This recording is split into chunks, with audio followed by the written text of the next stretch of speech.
ഫെയ്ത്തും ഹോപ്പും സന്തോഷവും ഈ 3 കാര്യങ്ങൾ ഇൻ്റർകണക്റ്റഡ് ആണെന്ന് എനിക്കെൻ്റെ ജീവിതം കൊണ്ട് മനസ്സിലാക്കുകയും ധാരാളം പേരോട് ഞാനത് പറയുകയും ഉണ്ടായിട്ടുണ്ട്.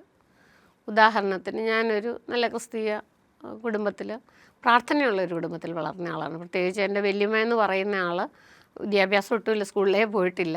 വളരെ ചെറുപ്പത്തിലെ വിധവയായ ആളാണ്. വളരെ ചെറുപ്പത്തിലെ ഒറ്റ മകൻ നഷ്ടപ്പെട്ട ആളാണ്.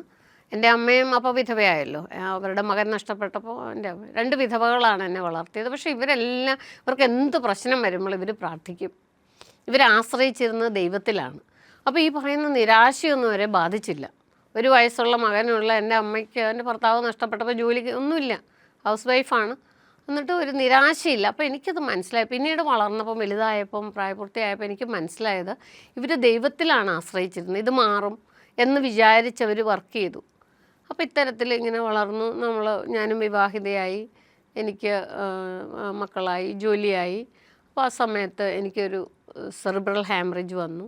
എനിക്ക് ഭയങ്കരം ചിന്തിക്കാനോ പ്രവർത്തിക്കാനോ തന്നെ കാര്യങ്ങൾ ചെയ്യാനോ ലാക്ക് ഓഫ് കോർഡിനേഷനൊക്കെ ഒരുപാട് വന്നു.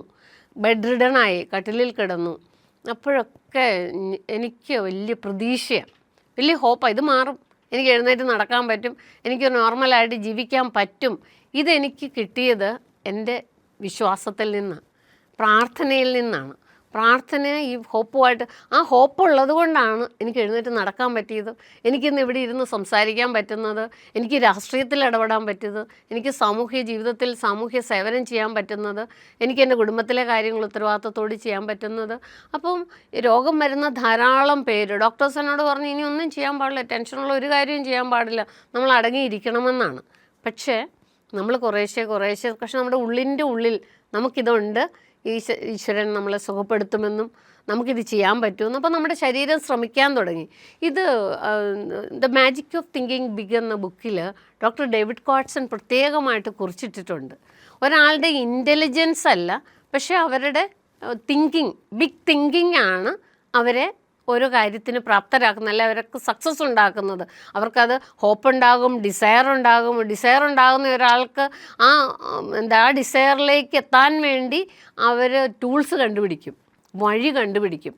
അപ്പം നെഗറ്റീവ് ചിന്ത ഒരിക്കലും വരാൻ പാടില്ല. നെഗറ്റീവ് ചിന്ത ഉണ്ടായിക്കഴിഞ്ഞാൽ നമുക്ക് ഡിസയർ ഉണ്ടാകത്തില്ല, അപ്പം നമ്മളൊരു ടൂളിലേക്ക് ശ്രമിക്കത്തില്ല. അപ്പം നമുക്ക് ഈ ഹോപ്പ് എന്ന് പറയുന്നത് വളരെ ഇമ്പോർട്ടൻ്റ് ആണ്. എൻ്റെ ജീവിതത്തിൽ എനിക്ക് കറക്റ്റായിട്ട് മനസ്സിലായ ഒരു കാര്യം, അത് വിശ്വാസവുമായിട്ട്, അതായത് നമുക്ക് മേളിൽ അതിനേക്കാളും ശക്തിയുള്ള ഒരാളുണ്ട്. ആ ഈശ്വര ചിന്ത എന്നെ സഹായിച്ചിട്ടുണ്ട്, എനിക്ക് ആരോഗ്യത്തിലേക്ക് തിരിച്ചു വരാൻ സഹായിച്ചിട്ടുണ്ട്. സെയിം ടൈം എൻ്റെ വീട്ടിൽ വലിയ സാമ്പത്തിക നഷ്ടം ഉണ്ടായിട്ടുണ്ട്. എൻ്റെ ഭർത്താവ് ബിസിനസ്സുകാരനായിരുന്നു. അദ്ദേഹം നിരാശനായിപ്പോയി. ആ കാലഘട്ടത്തിലും 10 വർഷത്തോളം ഞങ്ങൾക്ക് സാമ്പത്തിക ബുദ്ധിമുട്ട് വന്നിട്ടുണ്ട്. ആ ബുദ്ധിമുട്ടിലും എനിക്ക് നിരാശ വന്നില്ല. ഞാൻ സന്തോഷവതിയായിട്ടാണ് അന്നേരവും ജീവിച്ചത്. സാധാരണ നോർമൽ വ്യക്തിയെ പോലെ എല്ലാ കാര്യത്തിലും ഇടപെടാൻ എനിക്ക് സാധിച്ചിട്ടുണ്ട്. അദ്ദേഹത്തിന് സാധിച്ചില്ല. കാരണം അദ്ദേഹം തൻ്റെ കഴിവിൽ വിശ്വസിക്കുന്ന ആളായിരുന്നു. അദ്ദേഹം അങ്ങനെ ഒരു ഭയങ്കര ഈശ്വര വിശ്വാസി അല്ലെങ്കിൽ ദൈവത്തിൽ സറണ്ടർ ചെയ്ത ആളല്ല. ഞാൻ കണ്ടുപഠിച്ചത് എൻ്റെ അമ്മയൊക്കെ എൻ്റെ വല്യമ്മയൊക്കെ എന്ത് സംഭവിക്കുമ്പോൾ എൻ്റെ കർത്താവേ, എൻ്റെ ദൈവമേ എന്ന് പറയുന്ന ഒരവസ്ഥയാണ്. അതായത് അത് ക്രിസ്തീയ വിശ്വാസത്തിലുള്ള എല്ലാത്തരം മുകളിലൊരു ഈശ്വരനുണ്ട്, നമുക്ക് മേളിൽ ഒരു ശക്തി ഉണ്ട് എന്ന് വിശ്വസിക്കുന്ന ഏതൊരാളും ഹോപ്പുള്ളവരാകുമ്പോൾ അവർക്ക് പുതിയ പുതിയ ഡിസയേഴ്സ് ഉണ്ടാകും. ആ ഡിസയേഴ്സ് ഫുൾഫിൽ ചെയ്യാനായിട്ട് അവർ അതിൻ്റെ ടൂൾസ് കണ്ടുപിടിക്കും. ഒന്നും ഒരു ടൂളില്ല. ഒരു കെട്ടിടത്തിന് മുകളിൽ കയറണം, നമുക്ക് അസാധ്യമായിട്ട് തോന്നുന്നവർക്ക് അതിൻ്റെ സ്റ്റെപ്പ് കണ്ടുപിടിക്കാൻ അവർ ശ്രമിക്കത്തില്ല. അതിൽ കയറാമെന്ന് ഉള്ളിൽ വിചാരിക്കുമ്പോൾ അത് നമ്മളുടെ ഒരു കോൺഫിഡൻസുമായിട്ടും നമ്മുടെ ഭക്തിയായിട്ടും ഒക്കെ ബന്ധമുണ്ട് ഇതിന്. അപ്പം വിശ്വാസം നമ്മളെ ഹോപ്പുള്ളവരാക്കും, ഹോപ്പ് നമ്മളെ സന്തോഷവാന്മാരാക്കും എന്ന് ഞാൻ മനസ്സിലാക്കിയിട്ടുണ്ട്.